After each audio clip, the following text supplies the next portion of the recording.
வணக்கம். இந்த பதிவில் எங்கள் வீட்டு மாடி தோட்டத்தை தாங்க நாம் பார்க்க போகிறோம்.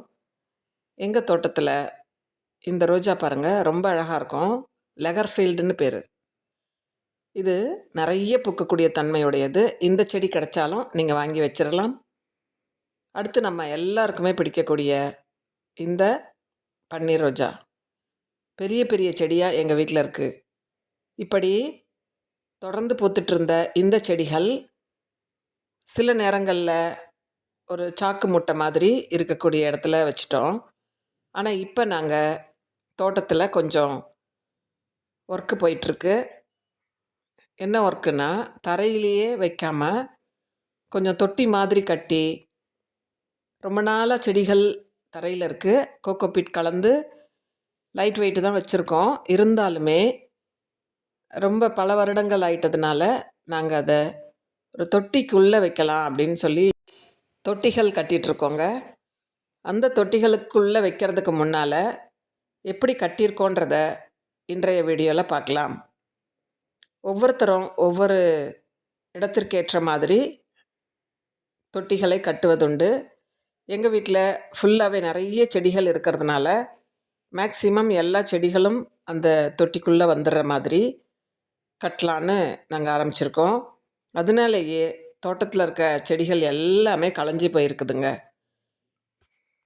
பல வருடங்களாக அப்படியே ஒவ்வொரு நேரத்தில் வைக்கிற க்ரோ பேக்கில், அதன் பிறகு தொட்டிகளில், சின்ன தொட்டி பெரிய தொட்டின்னு நிறையவே வச்சாச்சு. இந்த பர்படாஸ் செர்ரி கூட ஒரு சாக்குப்பை மாதிரியாக இருக்குங்க.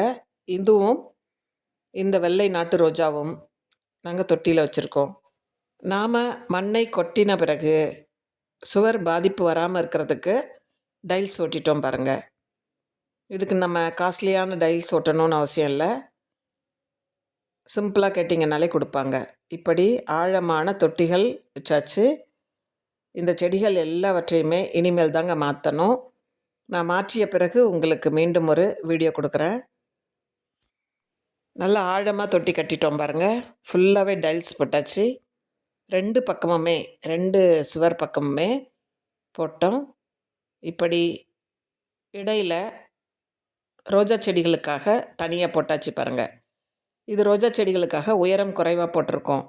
மற்ற செடிகள்லாம் நல்ல ஆழமாக இருக்கும். ரோஜா செடிக்கு கொஞ்சம் ஆழம் இருந்தால் போதும். அதனால் கொஞ்சம் திட்டமாக போட்டுக்கிட்டோம். இப்படி 3 இடங்களில் இந்த மாதிரி தொட்டி கட்டியாச்சு. இந்த 3 வகை தொட்டிகள்லையும் நாங்கள் செடிகளை இறக்கின பிறகு, மாற்றிய பிறகு உங்களுக்கு வீடியோ போடுறேன். இந்த பன்னீர் ரோஜாக்கள்லாம் பாருங்கள், சாக்கு மூட்டையில் இருக்குது.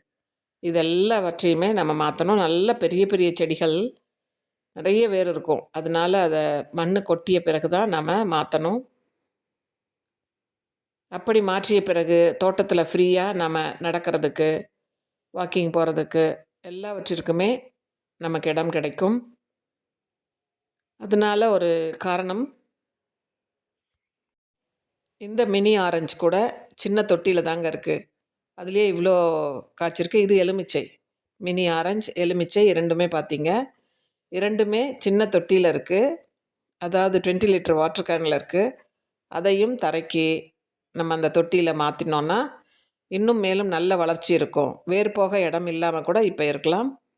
இந்த பன்னீர் ரோஜாக்களும் மரம் மாதிரி வளர்ந்துருச்சு. அதையும் நம்ம மாற்றி ட்ரிம் பண்ணி விட்டால் மீண்டும் மீண்டும் நமக்கு நல்ல பூக்களை பறிக்க முடியும்.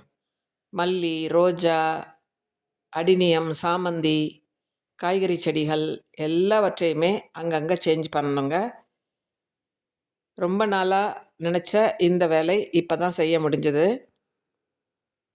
பழைய செடிகள் எல்லாமே வேர் போக இடம் இல்லாமல் ஃபுல்லாக தொட்டி ஃபுல்லாகவே வேர் வந்துருச்சு.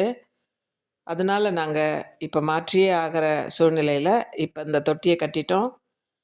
நல்ல தாராளமாக ஆழமாக கட்டிட்டதுனால எங்களுக்கு இனி வரும் காலங்களில் பல ஆண்டுகள் நமக்கு மண் மாற்றுறதோ எதுவுமே இருக்காது. ஈஸியாக வளர்ந்து வந்துடும். நீங்களும் உங்கள் வீட்டில் எப்படிப்பட்ட க்ரோ பேக்கில், தொட்டியில் எப்படி வச்சுருக்கீங்கன்னு ஷேர் பண்ணுங்கள். மேலும் இது போன்ற தகவல்களுக்கு என்னோடய சேனலை வாட்ச் பண்ணுங்கள். தேங்க்யூ ஃபார் வாட்சிங்.